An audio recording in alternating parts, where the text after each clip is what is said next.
हमारी एक बहन बैठी है वहां दिल्ली में, आज उसको उठा दिया गया प्रोटेस्ट स्थल से। उसकी आंखों के आंसू मैं नहीं देख रहा, मुझे बड़ी तकलीफ।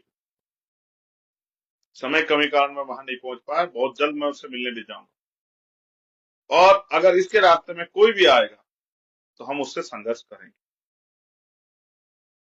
अगर जनता की भलाई को रोकने के लिए कोई भी हमारे बीच में आएगा तो हम उसको उसके साथ संघर्ष करेंगे, उसके साथ इस रिश्ते को भी निभाएंगे, क्योंकि इस देश में लंबे समय तक जानवरों जैसा जीवन जीने के लिए लोग नहीं बने। आज भी रेप, हत्या, अत्याचार होते हैं। और 69,000 शिक्षक भर्ती के मेरे छोटे भाई बहन लखनऊ में अपने जीवन के साथ संघर्ष कर रहे हैं। वो आमरण अनशन कर रहे हैं इस उम्मीद से कि उनको न्याय मिले, लेकिन निकम्मी, बहरी, गूंगी सरकारों को इससे कोई फर्क नहीं पड़ता। वो उनको आवाज उठाने पर लाठी मारते हैं, जेल भेजते हैं, अपमानित करते हैं, जाति से शब्द कहते हैं, गालियां देते हैं, लेकिन न्याय नहीं देते। और मैं बार बार ये समझाता हूं, अगर आपने राज व्यवस्था में अपनी हिस्सेदारी सुनिश्चित नहीं की तो आपको संविधान के रहते भी कुछ नहीं मिलेगा, और ऐसा ही हो भी रहा। इसलिए मैं आपसे आग्रह करूंगा कि देश करो मरो की स्थिति में है। एक तरफ भाजपा इस देश के लोकतंत्र को, संविधान को खत्म करना चाहती है, आपको कमजोर कराना चाहती है, गुलामी का जीवन जीने के लिए मजबूर करना चाहती है। दूसरी तरफ आपकी लड़ाई को लड़ने के लिए सब आपसे वोट तो चाहते हैं, कोई तैयार नहीं।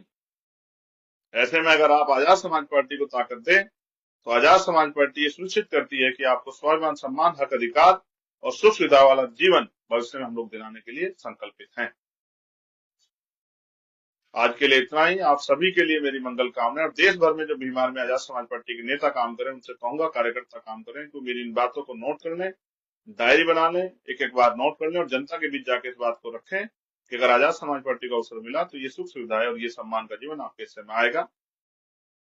कोई बहन बेटियां डर में नहीं रहेंगी, किसी का अपमान नहीं होगा, किसी रेप हत्या नहीं होगी, किसी बुजुर्ग का अपमान नहीं होगा जाति के आधार पे, धर्म के आधार पे। किसी मुसलमान को, किसी जैन को, उनके धार्मिक स्थलों को कुचला नहीं जाएगा जिस तरह कुचला जा रहा है। किसी मुसलमान को दाढ़ी टोपी के नाम पे नहीं मारा जाएगा, धर्म के नाम पे नहीं मारा जाएगा। ईसाइयों को अब उनके प्रार्थना करने पे, पूजा स्थल पे जाने पे नहीं मारा जाएगा। बुद्धिस्टों को भी उनके भगवान बुद्ध के जो है सिद्धांतों पर चलने से कोई रोक नहीं पाएगा।